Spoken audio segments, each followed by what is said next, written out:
Last video में हमने देखा कि पीएच कैसे कैलकुलेट करते हैं और पीएच का वैल्यू कितना होता है, एसिड क्या होता है और बेस क्या होता है अकॉर्डिंग टू पीएच। अभी हम लोग देखते हैं कि पीएच के कुछ यूजेस या फिर कुछ इंपॉर्टेंट टॉपिक जिसमें कि पीएच का वैल्यू कितना होता है, उसका रेंज कैसे वेरी करता है। तो अभी हमारा ब्लड है, उसमें पीएच कितना होता है, ठीक है। तो ब्लड का पीएच हम लोग को देखना है और उसको समझना है कि ये कैसे मेंटेन रहता है। तो अपना ब्लड का पीएच जो होता है वो 7.35 से 7.45 का पीएच होता है। ऑन एन एवरेज लिया जाए 7.2 से 7.4 तक ये हमारा पीएच रहता है। इसी में हमारा पीएच वेरी करता रहता है। कभी भी पीएच ज़्यादा हाई नहीं होता है और ज़्यादा लो नहीं होता। अगर ज़्यादा हुआ या लो हुआ तो फिर उसके अलग अलग कंडीशन है, क्यों हो रहा है, कैसे हो रहा है, उसका कॉज फाइंड आउट करते हैं। बट नॉर्मल जो ब्लड का पीएच होता है वो 7.35 टू 7.45, बुक्स में ये लिखा है 7.35 टू 7.45, कुछ जगह पे 7.2 टू 7.4। अगर क्वेश्चन आता है तो 7.35 7.45 पे ही टिक करना। अभी देखो कि जो ब्लड का पीएच है मतलब क्या है कि अब 7.75, 7 क्या है न्यूट्रल। अब ये क्या है 7 से ज़्यादा है तो हमारा जो ब्लड का पीएच है नॉर्मली अल्कलाइन है। क्या है? अल्कलाइन, क्षारीय है, बेसिक है, ठीक है। तो जो ब्लड का पीएच है नॉर्मली क्षारीय है या फिर बेसिक है या फिर अल्कलाइन है। पीएच 7 से ज़्यादा स्लाइटली है, ठीक है। इतना नहीं कि ज़्यादा बेसिक है या फिर ज़्यादा अल्कलाइन है, इतना नहीं, थोड़ा सा स्लाइटली अल्कलाइन थोड़ा सा है। अब ये जो ब्लड का पीएच है वो कैसे मेंटेन अपने बॉडी में किसकी वजह से होता है। तो अब ब्लड में क्या होता है H+ आयन होते हैं, अपना ब्लड में कार्बन डाइऑक्साइड होता है, ब्लड में HCO3- होता है, ब्लड में क्लोरीन आयन होते हैं। ये हमें पता है कि रक्त का काम क्या क्या होता है, ब्लड का काम क्या होता है कि सभी जो भी मॉलिक्यूल्स हैं उनको ट्रांसपोर्ट करने का, सभी जो अणु हैं उनको एक जगह से दूसरी जगह लेके जाने का काम कौन करता है? ब्लड ही करता है। तो ये सब ब्लड में ही होंगे, तो यही तो ब्लड का पीएच बनाएंगे ना, यही तो ब्लड का पीएच बनाएंगे। अगर समझ लो कि H+ ये कार्बोनेट बढ़ गया तो ब्लड का पीएच क्या हो जाएगा? हाई। अगर H+ बढ़ गया तो ब्लड का पीएच क्या हो जाएगा? लो। तो अगर H+ आयन बढ़ गया तो ब्लड कैसे हो जाएगा? एसिडिक। और अगर HCO3- आयन बढ़ गया तो कैसे हो जाएगा? अल्कलाइन। बराबर, ये समझ में? तो ये दो मेन है जो कि हमारे ब्लड का पीएच को एक्चुअली रेगुलेट करके रखते हैं। कौन? H+ और HCO3- आयन। तो अगर H+ बढ़ा तो वो एसिडिक, और अगर HCO3- आयन क्या हुआ? बढ़ा तो क्या हो जाएगा? अल्कलाइन। क्लियर हुआ? एसिडिक एंड बेसिक कि क्यों मेंटेन तो रखता है और क्या कैसे कौन कौन मेंटेन करके रखने का काम कौन करता है? ब्लड का पीएच। अब समझ लो कंडीशन देखते हैं कि ब्लड का पीएच जो होता है ये बहुत टाइट होता है। ब्लड का पीएच 7.2 टू 7.4, 7.35 टू 7.45 तक है। तो ये फिक्स अमाउंट में नेचर ने ऐसा बनाया कि ये ब्लड का जो पीएच है वो वेरी ज़्यादा नहीं करता है। तो अब अगर समझ लो, अब कंडीशन तो कुछ भी हो सकता, इतना अपने बॉडी में मेटाबॉलिक एक्टिविटीज़ होती है, इतनी रिएक्शंस होती रहती हैं दिन भर अपने बॉडी में, तो चांसेस है ना कि H+ आयन बढ़ सकता है या फिर HCO3- आयन बढ़ सकता है या घट सकता है। तो ब्लड का पीएच अल्कलाइन एसिडिक हो सकता है, पॉसिबिलिटी है। तो फिर हमको पता क्यों नहीं चलता है? तो जो नॉर्मल होता है तो हमारा ब्लड क्या करता है कि उसके पास कुछ मैकेनिज्म्स हैं जिसकी वजह से वो क्या कर लेता है कि ब्लड का पीएच को मेंटेन कर लेता है। तो फर्स्ट उसका मैकेनिज्म जो है बफर सिस्टम। क्या है? Buffer system. दूसरा मैकेनिज्म है लंग और तीसरा मैकेनिज्म है किडनी। बराबर, buffer system, lung and kidney. अब बफर सिस्टम क्या होता करता है? बफर में क्या होता करता है, समझ लो जैसे बूफे में क्या है, बहुत सारा खाना है, तुमको जो खाओ कुछ भी नहीं फर्क पड़ना है, ठीक है, कितना भी खाओ तो कुछ फर्क पड़ने वाला क्या? वो जो जिसने बनवाया है, क्योंकि खाना ज़्यादा है तो वहाँ पे कुछ भी चेंजेस नहीं आने लगा। वहाँ पे 100 लोग का खाना बना है, 10 लोग एक्स्ट्रा आ जाएंगे तो भी खाना खा लेंगे। सेम वैसे ही बफर सिस्टम होता है। अब ये बफर सिस्टम क्या होता करता है? अपना जो नॉर्मल ब्लड होता है वो स्ट्रॉन्ग एसिड है क्या? नहीं। स्ट्रॉन्ग बेस है क्या? नहीं। तो अगर ना तो स्ट्रॉन्ग एसिड है ना तो स्ट्रॉन्ग बेस है, मतलब उसका जो पीएच है वो स्लाइटली अल्कलाइन है। मतलब मैं बोल सकता हूँ इसे वीक अल्कलाइन है। वीक अल्कलाइन है कि नहीं? मतलब वीक, तो वीक है मतलब क्या? पूरी तरह से ये।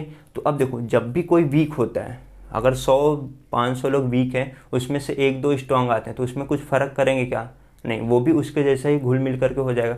तो यहाँ पे होता क्या है कि अपना जो ब्लड का पीएच होता है वो वीक अल्कलाइन लोग से मिलकर बना होता है। तो अब इसमें समझ लो कि एक्स्ट्रा H+ आयन आ गए, एक्स्ट्रा H+ आयन आ जाएंगे तो इसको भी कंपनसेट कर लिया जाएगा। H+ आयन क्या चाहता है कि उसको pH को डाउन करा करके एसिडिक नेचर बनाना है। तो ये जब आएगा तो स्टार्टिंग में तो ये क्या करेगा, अपने अंदर मिला लेगा, अपने अंदर मिला लेगा। इसको कुछ फ़र्क पड़ने वाला है क्या? नहीं। ब्लड का pH बढ़ेगा घटेगा क्या? नहीं, उतना ही नॉर्मल स्टेबल रेंज में घूमेगा, बराबर। अगर ज़्यादा आया तो अब अगर और बढ़ते जाए तो फिर pH एसिडिक होने में चला जाता है। लेकिन स्टार्टिंग क्या होगा, अगर ये H+ आयन आया, स्टार्टिंग में H+ आयन आया तो इतना ज़्यादा कुछ भी मैटर नहीं करेगा ब्लड के pH, क्योंकि अपना बफर सिस्टम है, ठीक है। तो बफर सिस्टम की वजह से क्या हो जाएगा, ये वीक है, सारे जो एसिड्स हैं या फिर बेस हैं वो सारे वीक एसिड वीक बेसेस बनते हैं। जैसे इसका ही समझ लो, इससे कौन सा बेस बनेगा, Na कार्बोनेट, बाइकार्बोनेट। तो bicarbonate strong acid strong base नहीं, ठीक है। स्ट्रॉन्ग बेस क्या होते हैं, NaOH। ये NaOH है क्या? नहीं। तो ये स्ट्रॉन्ग बेस है क्या? नहीं। तो ये वीक बेस है, ठीक है। और जो एसिड भी बनता है वो कौन सा बनता है, H2CO3 कार्बोनिक एसिड। ये कार्बोनिक एसिड भी स्ट्रॉन्ग एसिड है क्या? नहीं। ये भी क्या है, वीक एसिड, वीक एसिड है सारे। तो नॉर्मली जो अपना ब्लड है, ब्लड में स्ट्रॉन्ग एसिड भी नहीं है, स्ट्रॉन्ग बेस भी नहीं, वीक एसिड है और वीक एसिड है और वीक बेस है। तो वीक वीक से बना है। तो वीक वीक में अगर ज़्यादा पूरा वीक है, उसमें एक दो ज़्यादा मात्रा में स्ट्रॉन्ग आने लगे तो क्या होगा, उसको कुछ डैमेज करेंगे ज़्यादा? नहीं। तो इनिशियली बफर सिस्टम हमारा ब्लड के pH को कंट्रोल, और सबसे इफेक्टिवली यही करता है स्टार्टिंग में, ठीक है। तो बफर सिस्टम पहला वर्क करता है ब्लड के pH को कंट्रोल करने। दूसरा ब्लड का pH को कंट्रोल करता है लंग। अब लंग कैसे ब्लड का pH कंट्रोल करता है, अब समझो। हम लोग सांस ले रहे हैं, ऑक्सीजन अंदर आ रहा है, फिर यहाँ पे सांस छोड़ते हैं तो ऑक्सीजन कार्बन डाइऑक्साइड बाहर जाता है, क्लियर है। तो O2 इन CO2 आउट। अब CO2 ही है जो कि मेन हमको एक्सपीरेशन कराता है, या फिर एक्सपीरेशन जो हमको कराता है, एक्सपायर कराने का काम कराता है, वो कौन कराता है, CO2। जैसे सांस लिया, ये तो एक्टिव प्रोसेस है कि O2 अंदर आ रहा है, एक्टिव प्रोसेस है। लेकिन CO2 क्या जाएगा बाहर, लंग्स के से बराबर नोज के थ्रू बाहर निकलेगा। तो ये क्या है, पैसिव प्रोसेस, मतलब CO2 के पास ताकत है कि वो निकाले। अब क्या होता है कि अगर CO2 का लेवल बॉडी में बढ़ जाए तो देखो CO2 किसके साथ टच हो जाएगा, H के प्लस, तो क्या बन जाएगा, H2CO3 कार्बोनिक एसिड बनेगा कि नहीं बनेगा। अब कार्बोनिक एसिड बन रहा है मतलब क्या, एसिड बनेगा तो H+ आयन बढ़ेंगे, H+ आयन बढ़ेगा तो pH क्या हो जाएगा, कम। pH कम होगा तो एसिडिक नेचर क्या हो जाएगा, बढ़ जाएगा, मतलब एसिडिक नेचर बढ़ेगा। तो बॉडी क्या करती है कि जैसे मतलब बॉडी में CO2 लेवल बढ़ा तो क्या करती है, सांस को फास्ट फटाफट सांस को फेंकेगी, ठीक है। मतलब कि डीप एक्सपीरेशन कराएगी, मतलब कि सांस को एक्सपिरेटरी रेट बढ़ा देगी। एक्सपिरेटरी रेट से बढ़ा के क्या करेगा, CO2 जितना ज़्यादा मात्रा में बन रहा है उसको बाहर निकालने की कोशिश करेगा। तो CO2 ज़्यादा बाहर निकलेगा तो क्या होगा, CO2 बाहर निकला तो H+ आयन का कॉन्सेंट्रेशन घट जाएगा, H+ आयन का कॉन्सेंट्रेशन घट गया तो pH क्या हो जाएगा, बढ़ जाएगा। pH बढ़ जाएगा तो बैक टू अल्कलाइन, समझ में। तो CO2 बढ़ा बॉडी में तो सांस लेना 100% के फास्ट हो जाएगा, ठीक है। सांस जल्दी लोगे जल्दी छोड़ोगे, जल्दी लोगे जल्दी छोड़ो। उससे क्या होगा कि CO2 जल्दी से जल्दी बाहर निकलेगा। जितना ज़्यादा CO2 बाहर निकलेगा उतना ज़्यादा ब्लड का pH अल्कलाइन रहेगा, क्लियर। यहाँ पे नेक्स्ट थिंग आता है किडनी। किडनी भी रोल प्ले करती है pH को मेंटेन करने का ब्लड। क्यों, किडनी क्या करती है, अपने ब्लड को प्यूरीफाई करने का काम करती है। ब्लड में जो टॉक्सिक मटेरियल है उसको बाहर निकालने, या एक्स्ट्रा वाटर है उसको बाहर निकालने, एक्स्ट्रा आयंस है उसको बाहर निकालने का काम कौन करता है, किडनी। अब यहाँ पे क्या हुआ, H+ आयन का कॉन्सेंट्रेशन बढ़ा तो किडनी क्या करती है, एसिडिक यूरिन निकालती है, बराबर। मतलब क्या, H+ आयन को यूरिन में ही रिलीज कर देगी। अब H+ आयन ही घट जाएंगे तो क्या होगा, pH ऑटोमेटिकली क्या हो जाएगा, अल्कलाइन हो जाएगा कि नहीं हो जाएगा।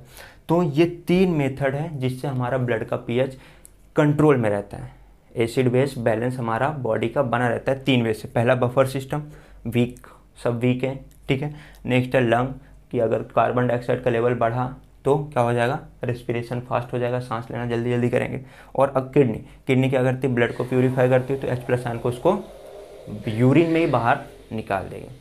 तो ये हो गया हमारा ब्लड का pH कैसे वेरी करता है और कितने रेंज में रहता है, उसका मैकेनिज्म क्या है, कौन कौन उसको बचा के रखने का काम करता है। तो आई होप ब्लड का pH आपको सब समझा होगा और कैसे वर्किंग होता है इसका वो भी आपको समझा होगा।